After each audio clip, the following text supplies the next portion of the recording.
Aloha and good evening, everyone. Thank you so much for joining us. It's Tuesday night. It's time for Tuning Up with Iggy and Dave. Dave, we had a couple of weeks off, but not off for you, right? Yeah, the orchestra was not performing the past 2 weeks, but we were preparing for the second half of the Sheraton Starlight Series. Bigger, better, more music, less birds. Everything you could ask for at the Waikiki Shell. So yeah, again, I'm looking forward to this week, and I'm thrilled that we have Sarah Hicks with us this week and next week conducting the orchestra. Welcome, Sarah. Thanks. It's great to be here. Excited to be back. Maestro, Hometown. yes. I've seen you here at least 2 times. Did you two know each other, or is this the first time you're actually meeting? We met on Instagram. We did. We slid into each other's DMs. Yeah. It seems so cool when we say it like that. I don't actually know what that means, but Lanai Lanai and Brooke, right? We're doing their show It's a Hawaii Thing over at the Star Advertiser, and you were a guest on the show. And do you remember what you were talking about with Lanai? Everything. Lanai knows everyone and everything, so we talked about everything. Yeah. Brooke was actually a classmate of mine. Really? At Punahou. Okay. So yeah, I was on their show. We were Zooming. I was in California, but we sort of talked story about coming from Hawaii and all the things I've done on the conducting front. Yeah, so I had gotten a message from Lanai saying you should check this out because you were talking about what happens if, say Fiji were to play with the orchestra instead of a backup band. And Lanai said, there's no way you can do this.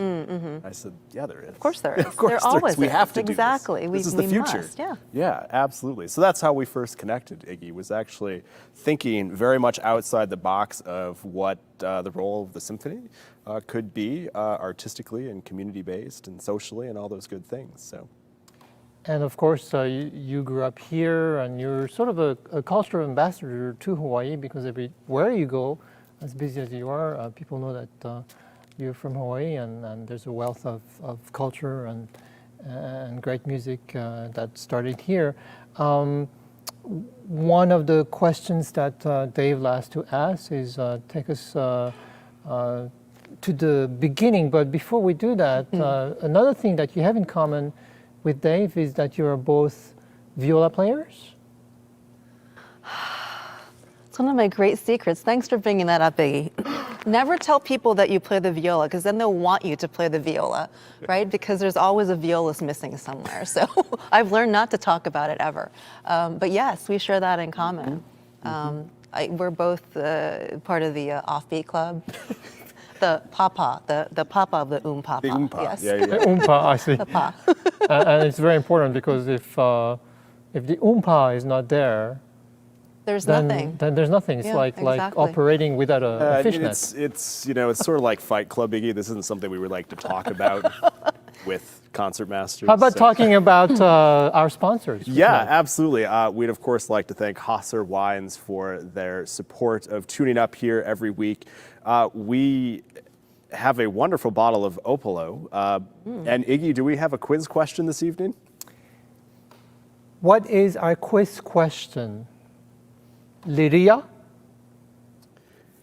Our quiz question is, please text us another name by which Queen Liliuokalani would have been known. And you can text that to the number here at the bottom of your screen. And the first person to get that who lives in the state of Hawaii and is of legal drinking age will be delivered this wonderful bottle of Opalo from our friends at Hasser. And of course, we have our charcuterie. It's right there. Oh, that's cute. Charcuterie plate from, of course, Terry at Hasser. So head down and pick up some wine from Hasser, and yeah. So Sarah, we'll get to this weekend's program, Music by and for the Queen. But before we do that, even though many of our viewers tonight know you, why don't you tell us how you became not a viola player, not just a viola player, but a conductor and so forth. Sure. And your inspirations in the family or outside. I started as a pianist. I studied with Ernie Chang, and I played with the symphony early on in my studies, and I actually wanted to be a pianist, and this was sort of my goal. It was music became my passion. But because of a musical family, or? My mother is a classical Japanese dancer. My dad was a lawyer, but he loved music, and so they enrolled us, and my mom was a typical Japanese tiger mom type, and made us practice. She sat with us as we practiced. My brother and I, we had pianos in 2 different parts of the house, and she would go back and forth between those 2 rooms to make sure we were practicing 2 hours after school every day. Yeah. Yeah, it's a little bit. It kind of reminds me of my mother. Yeah, when I was, does it take you back? Yeah, it can, because I had an older brother. I mean, I still have them, but older brother plays piano. Older sister plays piano, and I played the violin. And but I feel like they were a little older, so the thick of the time that my mother spent was with me on the violin. Anyway, my older brother is not a professional pianist, but he still plays. But my sister is a professional pianist. So She is. Wow. But I guess this is we could spend another hour. Yeah, we could talk about our parents, and children and listening to you practice. And, yes, and things like that. Exactly. Yeah. Anyway, a whole please. other program. Yes.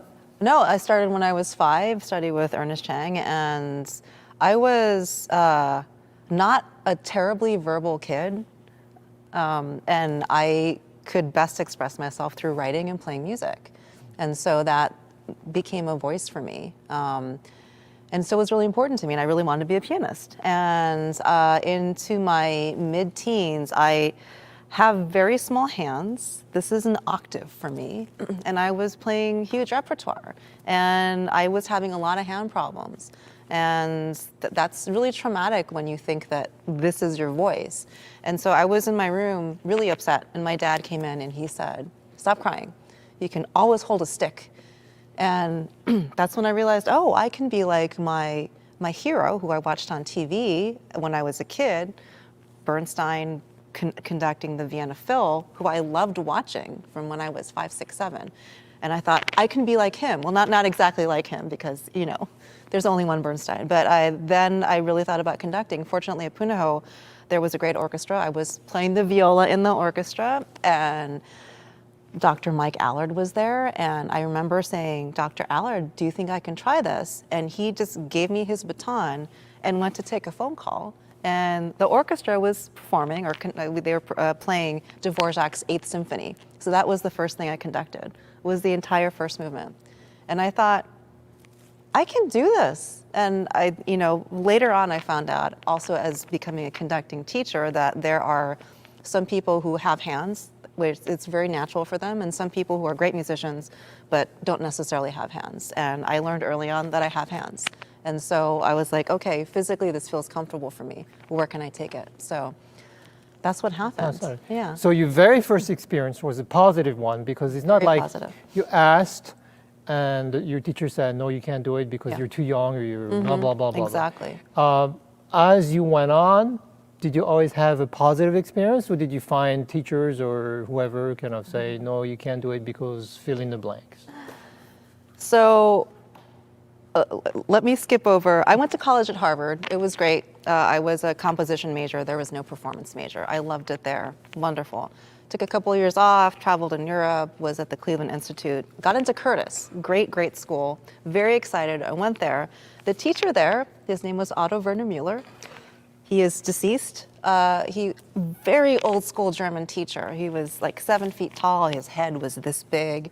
He had these false teeth that he was always playing with. He was terrifying. He was really terrifying. He would say things like, "Oh, yeah, that is so boring. My socks are falling down." And it's devastating when someone says that in front of an orchestra with you. But he told me that women are weak and Asians are not expressive, so I would never have a career. Isn't that wonderful? So yes, I was discouraged by my own teacher. In the end, he was being somewhat joking, but you learn to develop a thick skin about things. did you have thick skin before? Did experiences like that make you tougher? Or because I imagine during those days when something like that happened, you wouldn't be able to share it with your friends. Maybe with your friends, but it's not like it was common knowledge or was something you just like, oh, like, ugh, right? Yeah, yeah. So how did you deal with it at first? I guess I've always believed in myself and that I have a strong core, and I'm a pessimist actually. I'm kind of a glass half empty person, except I know that whatever happens, I can make it work. I have this belief. And so whatever this incredible German teacher was telling me, or, I faced a lot of adversity challenge as a woman on the podium. There's so many more now, but this was 25 years ago when I was starting out. So it was Joanne Falletta and Marlene Alsop, and then my generation, right? And so they were like glass ceiling, they were tapping at it, and we came with more chisels. So it was a very different time. So it was challenging to be a woman, and then on the mainland to be a non-white woman, and also in Europe, which I did some stuff in Europe early on, where they don't know what to do with you. This was before the prevalence of female Asian conductors are a lot now, but there weren't so many then. So there was a lot to cope with early on in my career, where I was told no, or we don't quite believe in you. It was very passive aggressive. We call them microaggressions now. A lot of microaggressions that were just part of the landscape. That's just how it was. You didn't question it. And in my seat, and currently in something that I'm completely comfortable saying on a recorded show, is I just think about how much the industry was held back by that sentiment and by those opinions, and I think it's very important for us to address that and to move forward with the opportunities that are so well deserved. Yeah. Yeah. And the Sheraton Starlight Series. That's right. With the last minute change here of Joanne Falletta closing our week 8. Otomo was not able to come due to some issues with travel to Japan.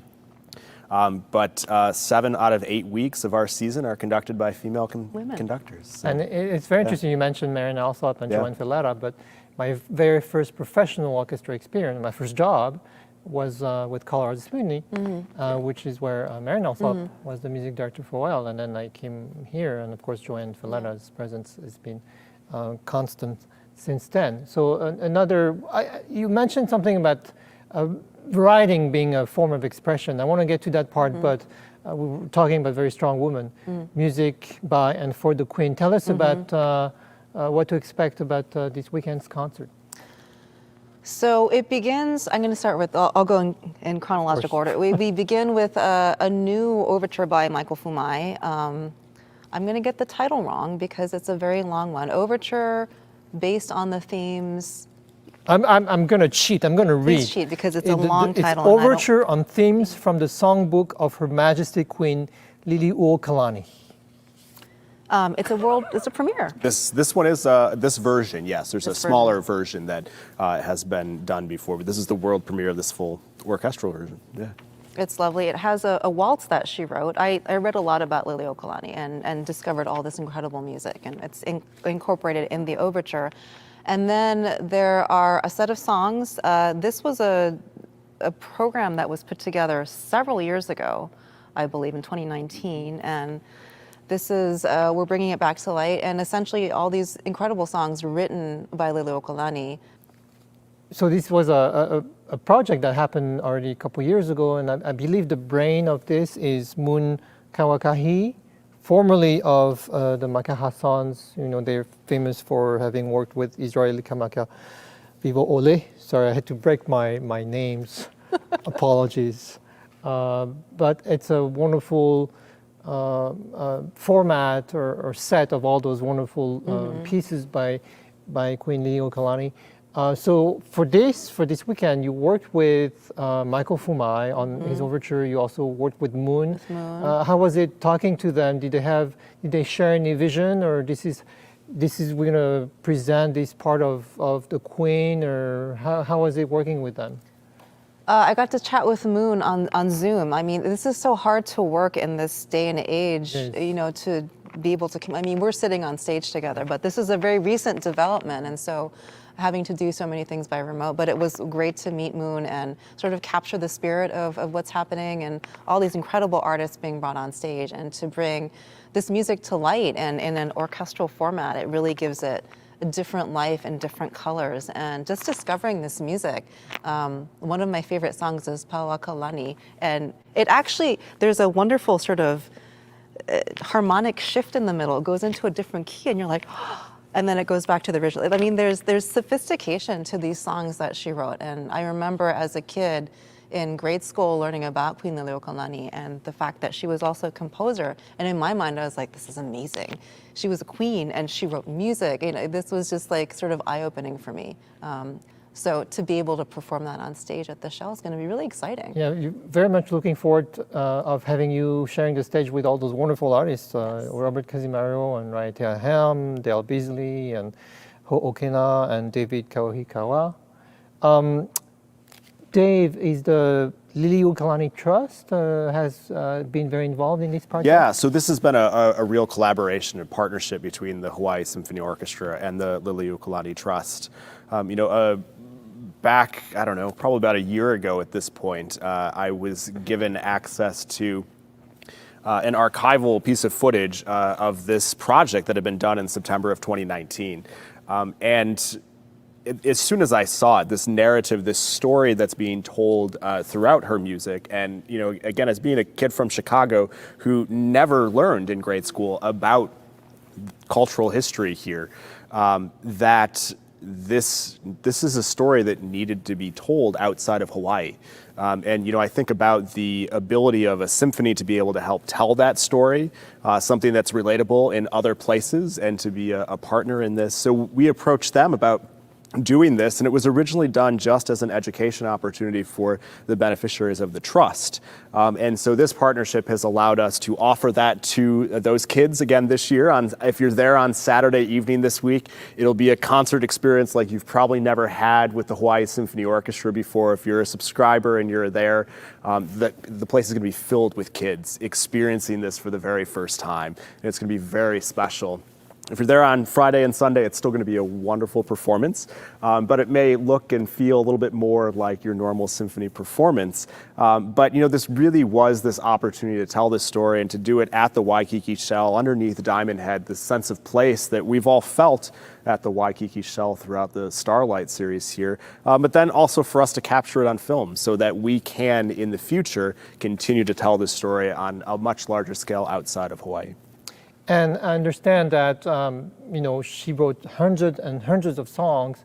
And there's an organization called the Hui Hanai, which wants to make this music accessible, not just for professional orchestra, because we have the luxury of having great arrangers, but to make her music accessible to, you know, high school orchestras. And so it would be a great opportunity to find a lot more about the Queen's music. Sarah, wanted to ask you, so you mentioned how writing when you were younger was an outlet to express yourself. I want to get to that because actually when you go on your website, you have a blog, and I was able to read a few stories. So for me, it was expressing my thoughts or communicating through music because I wasn't verbal as well. Tell us about how both music, but also the writing part. That's very interesting. Tell us about that, please. Oh, where should I start with the writing? I mean, I've written since I was a kid. So how did that start? I wrote stories when I was a kid. I drew pictures, you know. But your parents would read you stories at night? They read me stories at night. So you think that's where it starts? Yes, absolutely. They read to me. My mom is Japanese and my dad was from California. So they read in both languages. And so I speak both fairly fluently. My English reading is better than my Japanese reading. I never got beyond sort of 6th grade kanji, but I can still read. And so, you know, words are always very important to me, the written word. And I started writing as a kid and writing stories, and that was always important. And that's really continued throughout my adulthood. Right. At a certain point, you don't want to put everything in your life out in the public. I mean, the music is enough. But I reached a point in my life where I decided that I had things to offer that were not necessarily musical, that I have opinions and experiences and that I could share with people. And so I put it out there. I'm a big mental health advocate. I have struggled with my mental health for years and years and years, and it's much easier to be open about this and to share this with people, to understand that this is not mysterious or strange or something secretive, but it's just a part of the human experience, and that we can bring our experiences and our personal perspectives to art and the world and support each other. So I actually produced a concert called Music in the Mind with the Minnesota Orchestra right before the pandemic, really talking about the connection between music and mental health and lots of other things. And then I started this blog. It's called coronavirusdiaries.net, and it really is about mental health in this very challenging time. And just as music can support us internally and psychologically and spiritually, writing too, and sharing this writing and sharing our experiences with each other, I think is very healing. And we all need to be resilient right now. This was a traumatic time that we lived through, you know, and some of us are just like, it's over, let's go, but it's not. I mean, we've all been, as a society, as a world, as people, we've been traumatized, and to be able to express that trauma and process it is very important. And I just want to, you know, create a space where that's safe and to talk about it in a way that is open and inviting. And there's a fine balance though, because you're in the public eye all the time, you're traveling everywhere, and when you're famous, then you sometimes don't know who to trust because everyone wants to get to know you or wants to be friends with you, and so a lot of famous people have to kind of protect themselves, and so you project something that's sort of very pasteurized just because you need to protect yourself.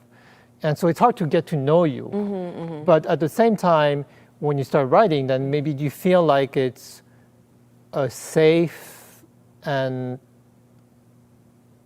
you know, purposeful way of being open, genuine, but without, you know, without crossing boundaries. Do you feel like it was a good way to being able to communicate with your audience members in a safe way and be truthful to them and to yourself? I think when you write, there's a level of nuance that you can achieve that you can't quite when you're speaking. At least I can't. Some people are very articulate in the spoken word, but for me, writing has always been the most expressive way that I do it. And I think it's good to express that vulnerability. And yes, you can sort of be pasteurized is a good word, but I reached a point in my life where I said, my strength is in being vulnerable, because no one can call me out and say, is this happening to you? If I say, this is happening to me, and then that becomes a superpower, to be very self-aware and to not be surprised by what anyone has to say about me. So I encourage people to find a supportive way to speak about their experiences. And there's a commonality. A lot of people will come out of the woodwork, and I made a lot of friends through the blog all over the world, people who still follow me. I don't write as much. I was every day for the first 4 months. It was a lot of writing. But I think it's really important to have the safe spaces to be able to find that expression and to find community, because that's essentially what I found. Dave, outside of the grant writing, do you get to find time to write? I don't really. You know, I enjoy writing emails more than anyone probably should. But I think it's because that's like that's my outlet. No, but you know, I think hearing you talk about this, how do we balance this going forward on the other side of the pandemic? You know, as things have changed for all of us who have lived through this, fortunately. You know, how does this balance of mental health, community, music, how does this all fit in going forward for you and for us? I mean, it's hard to solve the problems of the world, but for myself and my experience and for the people around me, I say it's important to acknowledge pain and challenge, because I think it's easy for us to say, we're done, we don't want to look at it anymore, but to say, we lived through this, we can examine this and look back at it without pain and just the prism of the present, and to be able to incorporate that, to integrate that, to say, hey, this all happened. Some of it was scary and a lot of it was awful, but let's accept that it's happened and let it be a part of us.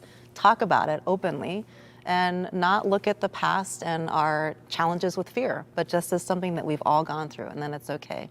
And that, to me, builds this basis, the really solid basis, where we can all agree that we all went through some hurt, but we all made it and we're okay. So let's acknowledge that these things happen and not just shove them aside because we want to move on. The future exists because we had that past, and and because we have this present that we live in. Yeah. So And it can change us. Yeah, absolutely.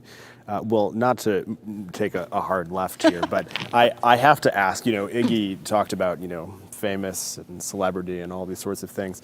I understand that you have a companion that comes with you to performances that I'd like to ask about.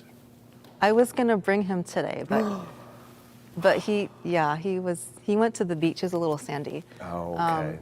Pinkerton, my Papillon, is my constant companion. He is very famous in the North American orchestra world. Most places that I go to, they will say, "Where's Pinkerton?" "Oh, hey, Sarah." So, not that they dislike me, but they love him so much. And so he has been everywhere. He had a very difficult pandemic as well. Oh, really? Yes. A dog T-boned him at full speed. He's like 10 pounds, and an 80-pound dog T-boned him. And it broke his back. So he was paralyzed and screaming in the middle of a park. That was last May. Wait, So sorry, but I'm totally lost because you say papillon and I'm thinking butterfly, and then Yes. from butterfly, you Pinkerton, hence the name Yes. Pinkerton. But you say that your butterfly is 10 pounds? it's a really heavy butterfly. They're great dogs. They look like butterflies because of their ears. And speaking of Pinkerton, okay, so this is the musician's inside joke, right? Papillon means butterfly, Madam Butterfly. Mariposa? No. I forgot the name in Japanese. Sorry. Chocho is, yeah. Okay. So Madam Butterfly, Lieutenant Benjamin Franklin Pinkerton is the unkind American gentleman, the male protagonist. So we named him Pinkerton. So people ask me if he is named after a Weezer album, but I tell them the Weezer album is named after the opera Madame Butterfly. Is it really? Yeah, it is. Isn't there a book called Papillon about prisoners? or Yes, there's a something? movie too. Yes. There's so many Papillon-related stories that, yeah. But we are talking about a dog. But we are talking about dog. Not a 10-pound butterfly. Sorry, Where did we go with this? we're going to do another hard left turn. Okay. Speaking of mental health, you find that since you graduated from high school, there's been great progress in the medical field on mental health. Yes. I guess is the patient its best source for knowledge and cure, or do you find you can find more solutions or cures from experts, or do you also look inward at yourself? I think for me, it's not so much, I don't think you're ever cured of anything because we are who we are, and we just sort of come the way we are, and the ways our neurons fire and how our experiences shape us. And so how can we live the best lives that we can? I think fortunately, at least, especially in the last 5 to 10 years, there's been more open discourse about mental health, mental illness, not as some sort of thing to overcome, but something to integrate into our lives and to just be a part of who we are, that you can live a full, incredible life regardless of what goes through your brain. Sometimes because of what goes through your brain. There are a larger percentage of artists who are bipolar than in the normal population by quite a lot. So I don't know if it's causative or correlative, but there is some connection there somewhere. So yeah, I think it's more that we're as a society more open about this, and that makes it less mysterious and scary.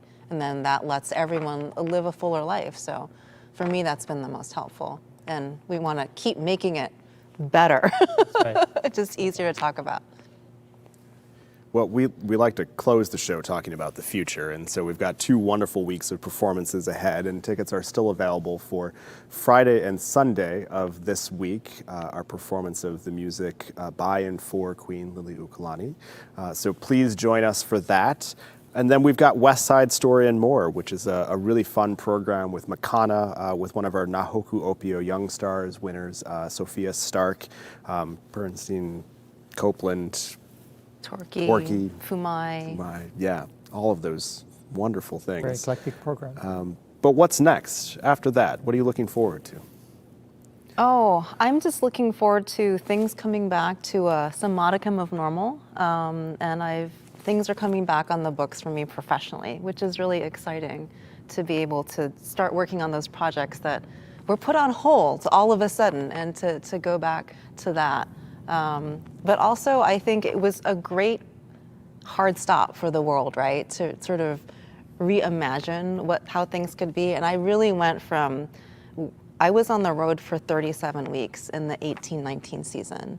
And that is a huge proportion of one's life. And I realized I don't need to do all of that. I need to do the things that are important. So I'm really excited doing the things that are important now in life and moving on with those concerts and gigs and projects.